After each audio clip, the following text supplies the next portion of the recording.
to this special episode. As you can see, we are in the heart of Bengaluru, Koramangala, right here at the launch of IDFC FirstBank FIRSTWINGS Startup Lounge. Mr. Vaidyanathan, the MD and CEO of IDFC FirstBank, is right here with us. First of all, huge congratulations on this beautiful space that's opened up in the heart of Bengaluru for all startups to engage and work in. More on that later. Let's first head inside the lounge.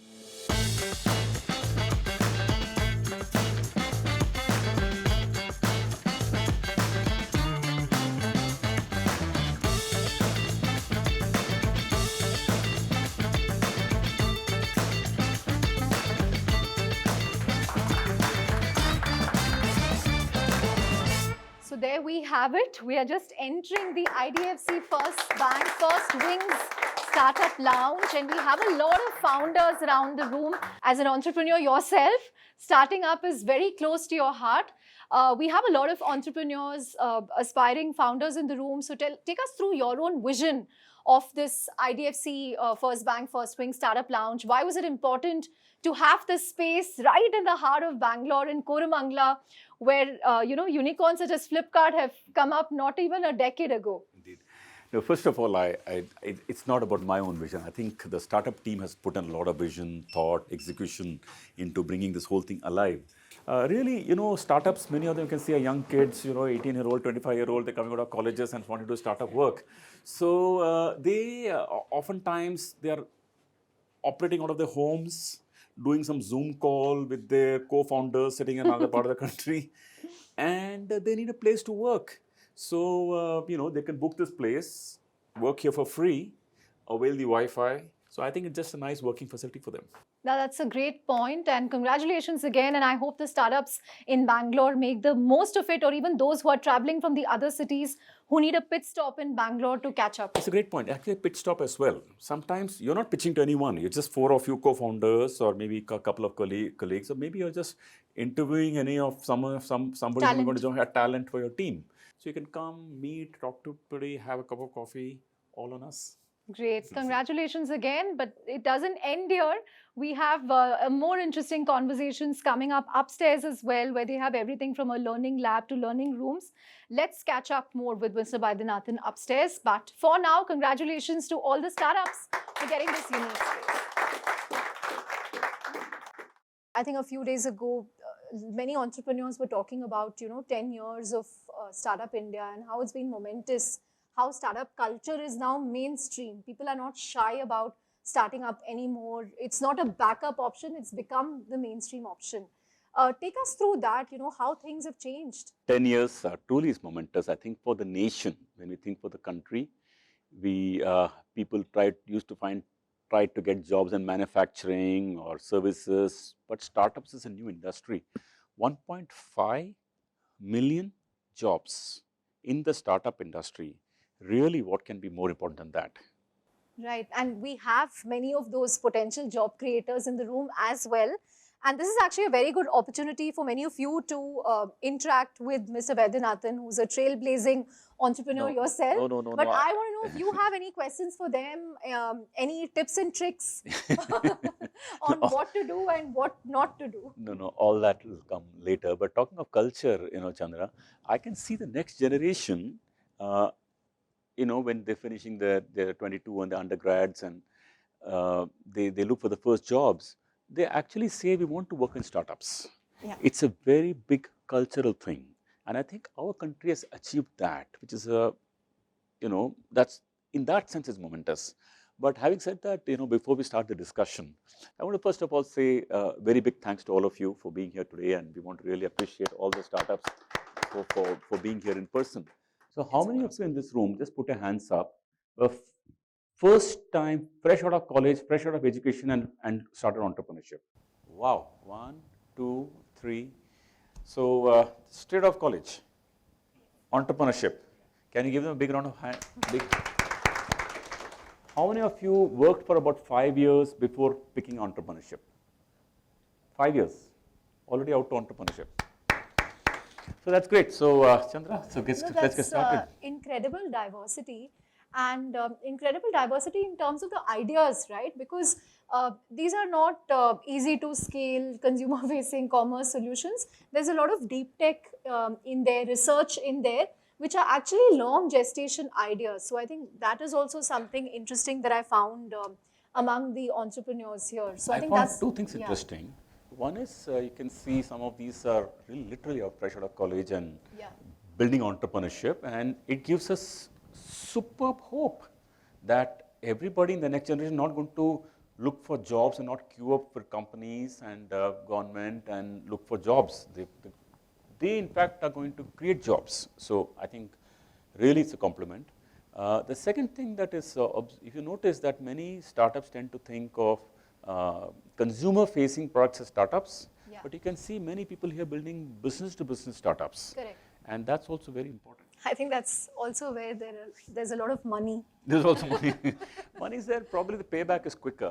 I figure out sometimes that building consumer-facing products because of the amount of marketing bucks involved, Yeah. actually it can be pretty expensive. And I think customer acquisition costs in India is also fairly high. Fairly high. So many things have come together in the last decade, right? It's hard to imagine that we didn't have UPI till 2015. We didn't have Aadhaar at its scale till 2010, 2011.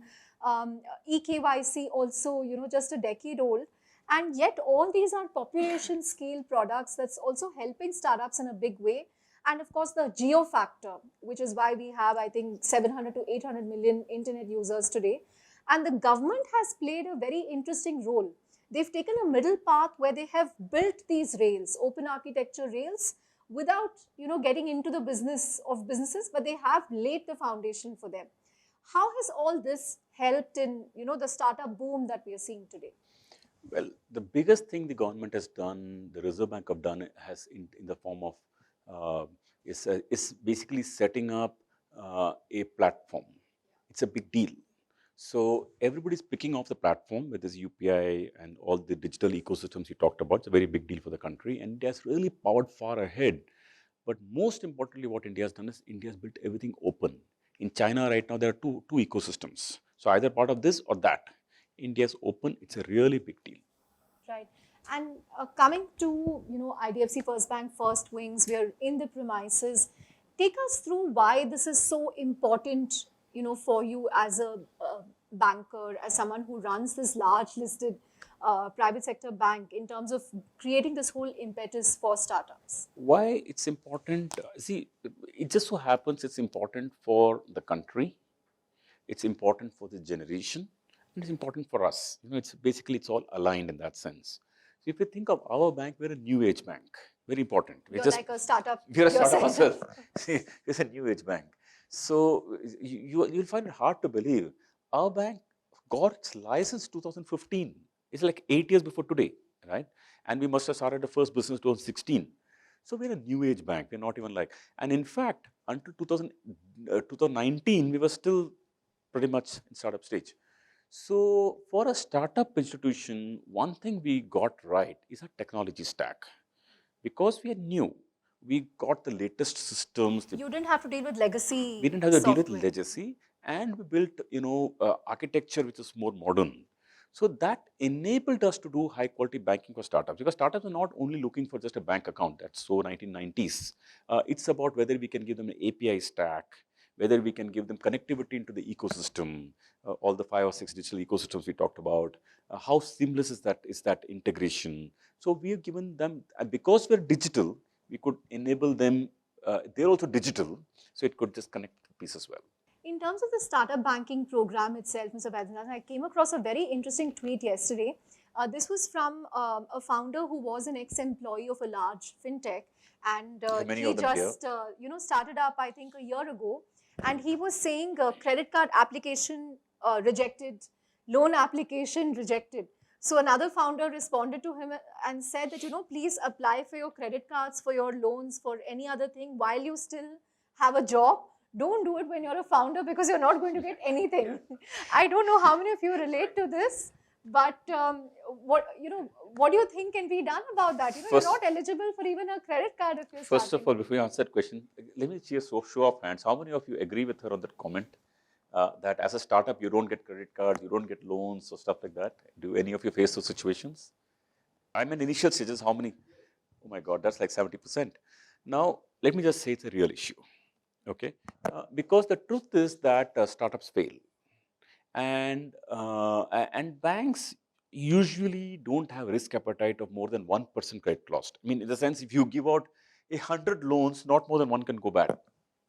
And startups fail 20, 30, or 50% out of that. I So think it's more, it's probably higher. more, The like 90, mortality rate like is 90%, 80 to 90. 90%. So really, all jokes apart, I empathize. It's a real issue, but startups have a failure rate, which banks can't afford to lend. Therefore, banks do insist on some sort of a, to how to get around the solution. So I'm happy to say that our bank found a solution around this. So we tell people that you give us a fixed deposit, we'll issue a card against it, but we don't restrict you to the limit of the card. So you may leave a 50,000 rupees with us. We can give you a limit even higher than that. It's an entry into the game. And then we also allow startups to have business cards where they can, for example, they need a credit card for, say, buying, cloud credits or paying to a marketing agency. They need a card. So we do provide them these cards. So the point still is very relevant, though. It's an important thing. When you decided to get into the startup banking segment, you thought it through very differently in terms of building the technology stack, this card for cloud credits and so on, because those would be some of the initial expenses. See, let me just say that, first of all, startups have a difficult life. It's not only about the fact that they don't get a credit card, etc., which is true. Funding is an issue. Getting the first set of few employees with you is an issue. How do you support the cash burn before you start becoming profitable? Funding lines is an issue. Credit lines is an issue. Getting a workplace is an issue. Sometimes it hits you personally also because you're a nobody, and you'll be surprised. You leave a job and you're out of it. The first New Year will appear, and you'll figure out there are no Happy New Year messages coming to you. Okay. Except from some NBFCs that want to sell you. So these are all realities, Yeah. and life is difficult, and that's why they really need some hand holding. And this setup that we put up together today, where people can come and meet each other, have a setting, have a cup of coffee with us, present to investors, etc., it does take it in that direction. With that, it's time to slip into a short break, but don't go anywhere. Come back for more insights with Mr. V. Vaidyanathan right here at the IDFC First Bank FIRSTWINGS Startup Lounge in Bangalore.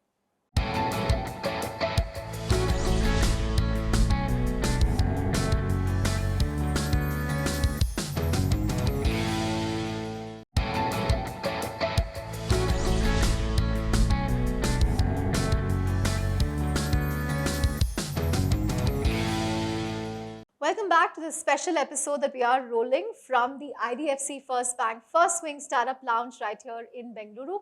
Continuing with the conversation, Mr. Vaidyanathan, what do you want this whole Startup Lounge to mean for IDFC First Bank, for startups?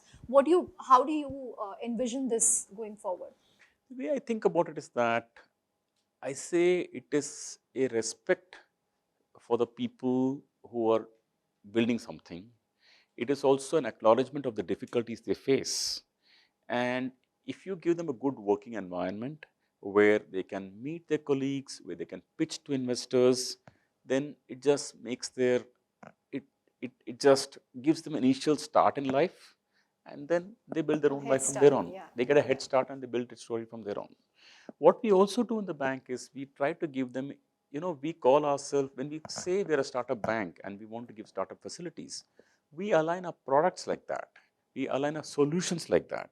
We align the needs that they may have at this stage like that. Let me just tell you a little bit about the products we're giving to our startups.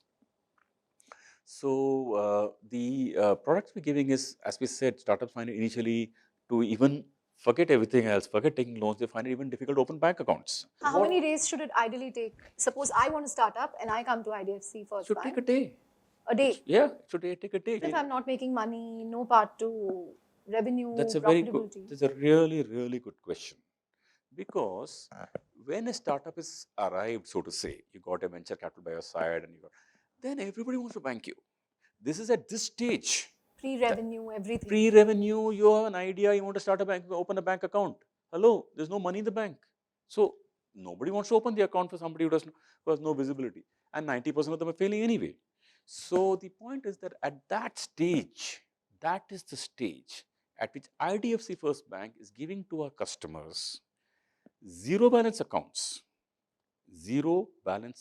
without any penalty, zero fees, zero balance, zero fees. No fees for IMPS, RTGS, NEFT, cash deposit, cash withdrawal, nothing. Doorstep banking. So you give it all at that stage. Now, many of the startups start building good balances and then it becomes a profitable trade for us. Many don't, in which case it's not a good trade for us. But since we are a new bank, we're starting with this approach and then they become our customers in due course. That actually takes a lot of conviction, right, to offer all this.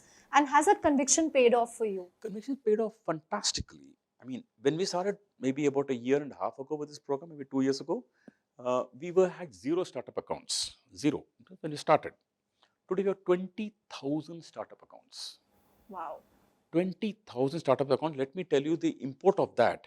India has about 1.2, 1.3 lakh startup accounts. And So a fifth of them are banking with. And IDFC First Bank has 20,000 or 1,20,000. Can you beat that? A sixth of them are banking. 6,000 banking with the bank. Yeah.